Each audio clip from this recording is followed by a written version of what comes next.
Our first speaker tonight is Paul Bedford. Paul Bedford is a fellow of the Canadian Institute of Planners with almost 50 years of experience in urban planning and city building. As Toronto's chief planner from 1996 to 2004, he challenged everyone to embrace new ways to think, act, and plan.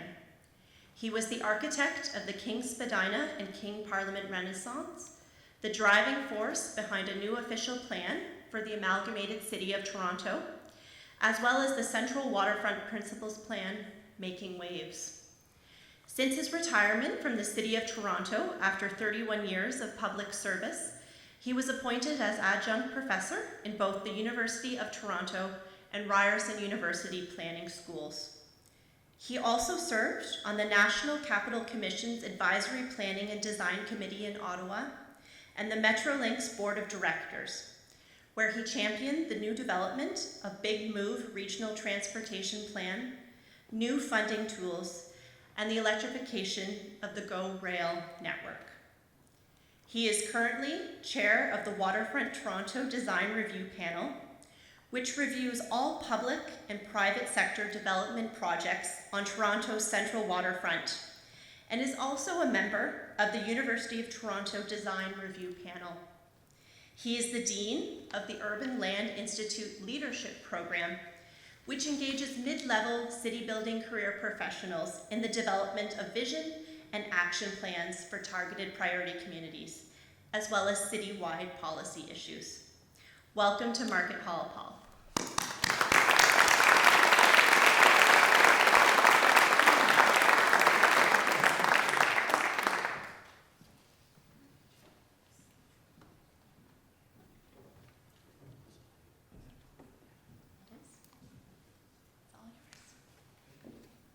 Time to pull the curtain back.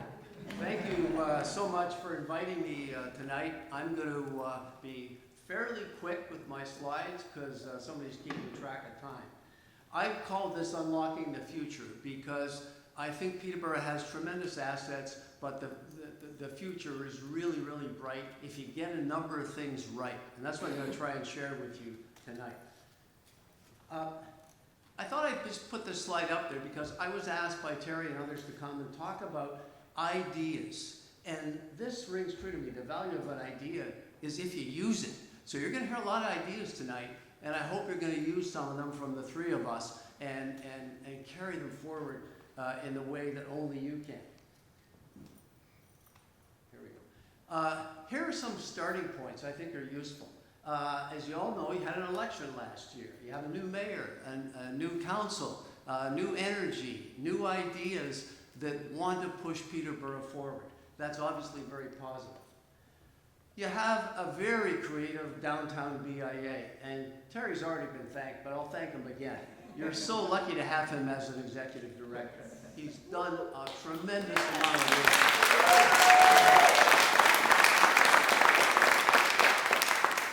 Among other things, this I think was a fantastic initiative of the BI, the Win This Space initiative, that has really helped to populate new businesses in the downtown core.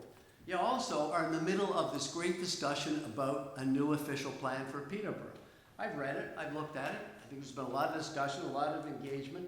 These are some of the key themes that seem to be resonating with people. They're all good, I don't disagree with any of them. The only one comment I have is that second one under economic development. I think there has to be more emphasis on jobs in Peterborough. You have to have places to work in.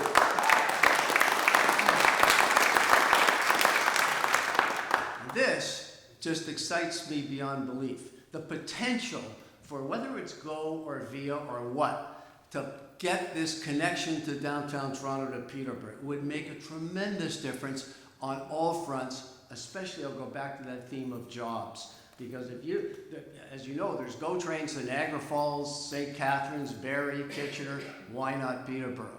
So I would say, keep pushing this relentlessly. It'll be a long-term initiative, but don't ever give up on this. Very, very important. So how do you want to be a smarter city? What does that all mean? Well, I read this report that I found very useful. It was shared with me. And there's 9 conclusions in this, and I would just focus on the first one, which I think is most important. Identify the needs first before you get into technology. Technology comes after you figure out what kind of future do you want for Peterborough? Where are people going to live? What kind of housing? What kind of jobs? What kind of recreation, entertainment, et cetera, et cetera. Don't get sucked into the fact that technology can solve everything. It's a tool that'll help you. That's all.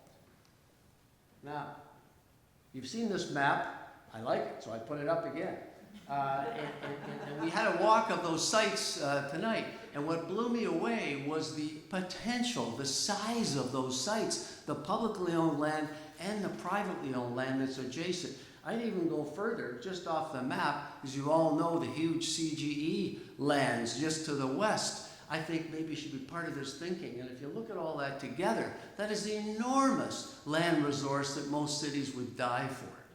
So you got great opportunities here. Now, this is an important slide. I put it in courtesy of my friend Ken Greenberg, urban designer. And this is where I think Peterborough is now. You're going through a paradigm shift in values and attitudes, whether you know it or not. And generally, what this slide shows is, you know, you have a city region. Look at Peterborough County. Look at this general area. It's got fabulous natural systems. It has certain transportation networks, more than you want. And it has what we call soft sites. All those sites that we walked down today are soft sites. What does that mean? It means that they're very easy to redevelop because they have either parking lots on them or one-story buildings. They're easy and cheap to redevelop if you get the right incentives and the right strategy in place. Out of all that comes your new urban project, which is what the subject of this whole exercise is all about. And I think you have to sort of, you know, be prepared to be bold and take some risks. A lot of people don't like change. We all know that. And a lot of people think, well, you know, it's always been this way. Suburban mindset, suburban living, cars, 2 cars in every driveway, etc. You're going through a change just like other cities are with this paradigm. So just keep all that in mind and think about the future, not the past.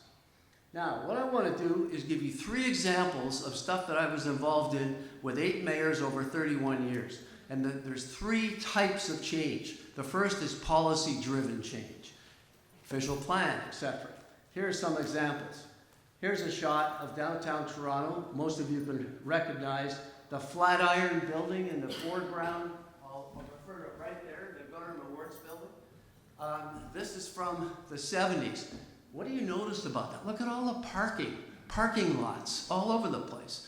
The fact of the matter is, back then, David Crombie, as the mayor, introduced a pretty radical idea about mixed use and people living downtown. I was there. I remember people saying, and many planning consultants saying, what a stupid idea. Nobody will ever want to live downtown. It's only for working. Well, you know what it's like today. So this was a bold idea that had a lot of roots and a lot of political energy. We discovered all these opportunities. There's now 250,000 people live in the central area of Toronto, and by 2041, there's going to be 500,000 people living in the central area. You can't get enough sites to develop and live downtown. So that's one, a policy-driven idea. Keep that in mind in terms of the future. More people will want to live downtown and on those sites. Next, the Kings. It's been mentioned. I had the fortunate opportunity to work with Jane Jacobs on this when I was with the city. This was an area of 2 areas, Kings Spadina and King Parliament, that were full of old industrial buildings that were emptying out, parking lots, etc. And we wanted to develop a pretty radical strategy to re-energize those areas. So this involves, yes, official plan, policy-driven, but totally new thinking, new zoning. And here are some of the features that I basically got approved in that little box up there. Basically, as of right development, no density restrictions. I didn't put a density number in because density numbers are a very poor way of planning. What people care about is how high, how wide, how fat, how the building meets the street. What does it look like? How does it feel? Does it inspire me? Not a density number. We relaxed parking and loading requirements. we basically allowed every land use possible in any combination, provided it wasn't noxious or hazardous. And we put together a public realm strategy. And the long and short of it, those ideas were adopted with one kernel of a central idea. I developed a new zoning designation called Reinvestment Area, RA. And both of those, if you look at the maps today, both of those, Kings Spadina and Kings Spadina areas, are only zoned RA. That signals in language, we want people to come in. We want the private sector to join the public sector and create a new kind of environment. There's the areas, many of you know them in Toronto. It's been wildly successful. In fact, it's been too successful. There's so much development, you can hardly keep up with it. But here's an example of now what is about to start construction on King Street West, just between Spadina and Bathurst. Very exciting, not a tall high-rise, but mid-rise, 10, 12 stories, mixed-use building with all the latest innovative ideas you can think of. So those are some policy-driven ideas. Here's some partnership-driven ideas. The Making Waves plan in the waterfront. I developed a plan for the waterfront that was based only on principles. Those are the 4 principles. I won't take the time to read them. You can see them for yourself. But why did I pick principles? Because principles have to stand the test of time. And you guys need principles, whatever you figure out, for those sites down there that will guide future development over 10, 15, 20 plus years. Here's the partnership. Remember these characters? They're all still alive, but the reality is they came together. And that was the public united force that came together with the private sector on the waterfront. What did we achieve? We went through an exercise, what we call precinct planning, which you would have to do on these sites. Take a look at different sectors. What do you want to see, generally speaking, happen there in a conceptual form? We then went down to the next level of streets, blocks, open space. Where are the residential, where are the commercial, where's the mixed use, where are the retail, where's the open space, where's the schools, the community centers, all that kind of stuff. And the biggest lesson for the waterfront is this, and this is how Waterfront Toronto was created as a corporation of the 3 levels of government. Invest in the public realm first. First. Why? Because you want to get a lot of public activity happening and get people down there to see, feel, and touch and experience this new potential. And I think that's one of the key lessons I would leave to you for your sites here. This is the new promenade along the waterfront from the foot of Spadina moving east towards Parliament. Here's another couple of examples. We did something a little fun, created these wave decks along at the foot of every slip. Some of you may have walked on those. Wood, lovely texture. They're crawling with kids. People love them. And another thing, we created beaches. This is Sugar Beach. You know where the Redpath Sugar refiner is and the ship comes in there? This is the beach opposite Redpath Sugar. And I'll tell you something, pink umbrellas, sand, fine-grained like sugar. People love it. They're sunbathing. They're all ages, etc. Public space. Invest in the public realm. Big lesson. Now, and the biggest one is underway right now. We're renaturalizing the entire Don River. We're moving recutting the mouth of the Don River. Right now it goes down to the Keating Channel and dead ends. And so right now, if you go down there, you can see this new river mouth being cut through the land. It'll be done in 4 years. Very big, very powerful, bold, inspiring, captured the imagination of the people, and was funded by all levels of government. Okay, next. There we go. Innovation is flying away. Innovation driven. This is really related to where you guys are right now here. I got to talk about Sidewalk Labs. It's in the papers. Everybody knows about it. What is it?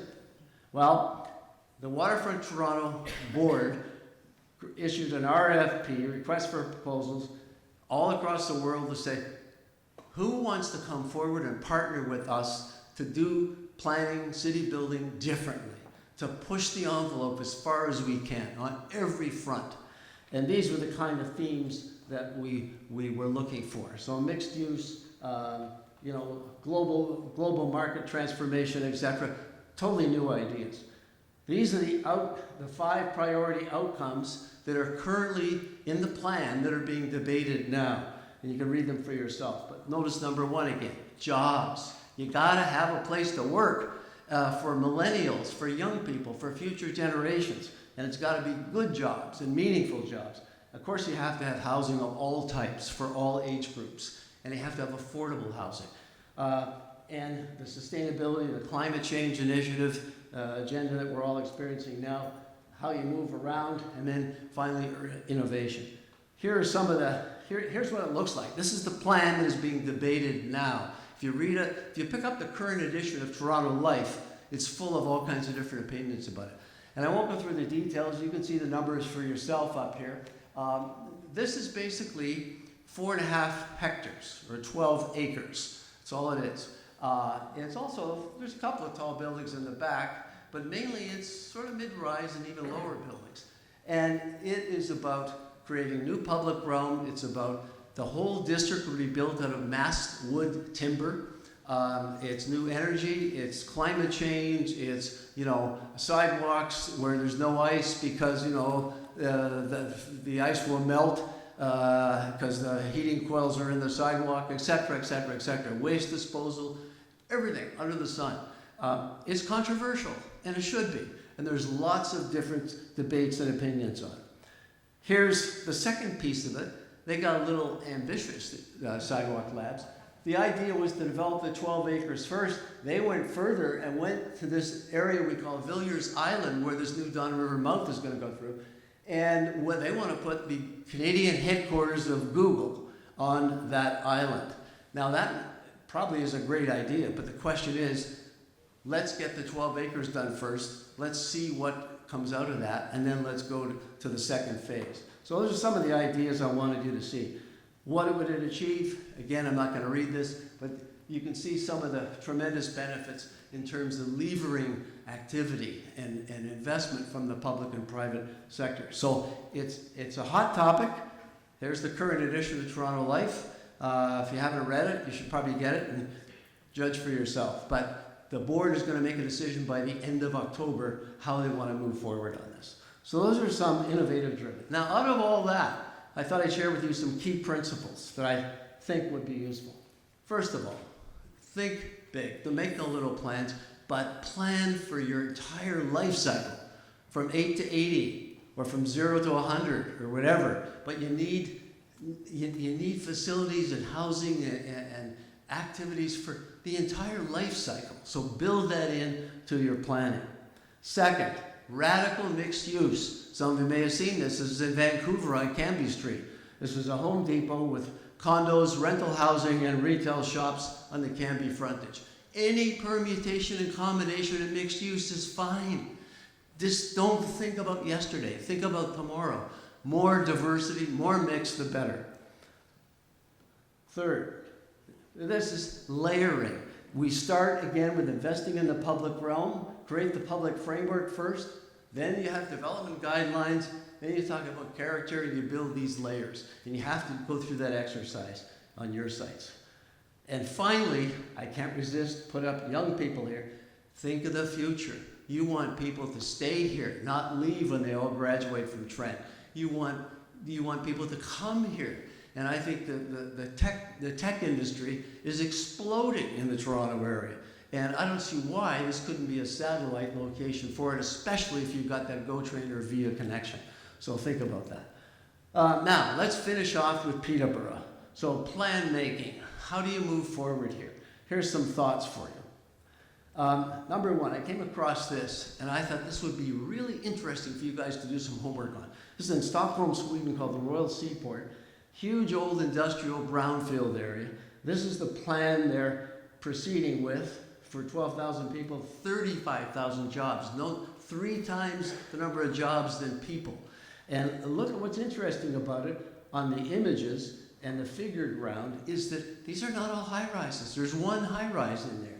A lot of these are mid-rise or low-rise buildings. Totally different ways to think about big sites. It doesn't have to be huge, big developments. So I think there's some lessons there. Here are some site planning considerations that they went through, and you can read for yourself the process you go through that you're going to have to go through here. And now let's come back to Peterborough, to these sites. And again, when I walk around there today, I just think, oh my God, like this is huge. This is unbelievable. You know, have to grasp this opportunity and move this forward. Excuse me. Here are, and I'll leave this with you, some site plan considerations that I just jotted down I think you should pay attention to. And I'll just highlight a couple of them. First of all, look at it from all perspectives, north, south, east, west. What are the connections? In terms of breaking down these big blocks into smaller blocks. You know, look at the street pattern of the downtown with the smaller blocks. Look at how that context would fit into this. Priority to the public realm I've talked about already. Make sure you have a process that engages the landowners and the private sector. You're all in this together. David Crombie, who's still my favorite mayor, always had a great saying. He said, everything is connected to everything. And he's dead right. And so are these sites. And you better involve everybody and everything in the planning of these sites. Also, another one I would say, I'll borrow from the Kings. I don't know what your official plan, the new one, says about those sites. I would actually carve out those sites and create a special designation for them. Of course, I put up Reinvestment Area, but it's not a bad name, because that's what you want, right? But I would do that because it draws attention to this huge opportunity that you can talk about and share across the country, and you'll attract people to it. A couple of other last things: performance code approach, full range of different land uses, diverse land use. Don't get hung up on density. Density is your friend here. You want more activity. You don't need a series of 30-story high-rises. That's not what I'm talking about. But you need a lot of critical mass, and you need a variety of things going on throughout the daily life cycle, and night and day. And the last opportunity here is architectural design excellence. You know, I don't know if you have a design review panel, but if you don't, get one. The reality is you want the best. You want something that'll just inspire the hell out of people in Peterborough and blow their mind away. So they say, we got to have that. We have to get this done. We have to do this. So those are some of the considerations, and there's many more, but that's a starting point. So let's wrap up. What's my final bottom line? This: go bold or go home.